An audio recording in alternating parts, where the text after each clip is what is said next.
그런데 지난 7월부터 시작이 된 한국에 대한 일본의 경제 보복이 총리 관저가 주도해 한국에 대한 경고의 의미로 단행됐다고 일본 언론이 보도하기도 했습니다.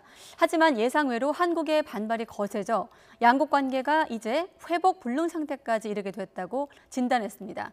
도쿄에서 황보연 특파원이 취재했습니다. 지난 6월 29일 아베 총리는 오사카 G20 정상회의를 마무리하며 자유무역을 한껏 강조했습니다. 自由、公正、無差別、こうした自由貿易の基本的原則を今回の G20 では明確に確認することができました。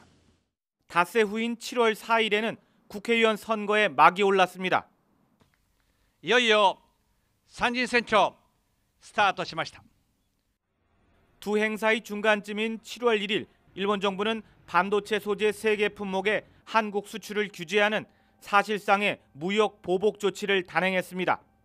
今回の見直しは適切な輸出管理制度の運用を目的としたものであります。対抗措置ではありません。 이처럼 G20 이후 그리고 선거 직전을 무역 보복 조치 발표의 디데이로 잡은 것은 비난 최소화와 효과 최대화를 위한 전략이었다고 아사히 신문이 보도했습니다. G20 전에 발표할 경우 G20 정상회의 때 아베 총리가 곤란해지는 점을 피하고 여론 지지가 높은 한국 때리기를 선거 직전에 발표해 유리하게 활용하기 위한 두 가지 포석이 있었다는 겁니다. 한국에 대한 수출 규제는 이미 6월 20일 아베 총리가 참석한 회의에서 결정됐다고 보도했습니다.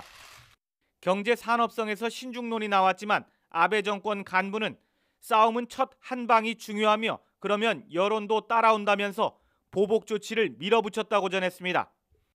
또 아베 정권 간부들은 당초 수출 규제를 경고의 의미로 생각했지만 그 영향은 경고에 머물지 않고 이후 한일 관계를 진흙탕으로 만들었다고 진단했습니다. 좀처럼 숨통이 트이지 않는 갈등 상황 속에서 일본 언론은 다음 주 일왕 즉위식에 참석하는 이낙연 총리에 주목하고 있습니다. 도쿄 특파원 출신인 이 총리가 한일 관계에 대한 문재인 대통령의 메시지를 전할 것으로 보인다며 관계 개선에 대한 기대감을 나타냈습니다. 도쿄에서 YTN 황보연입니다.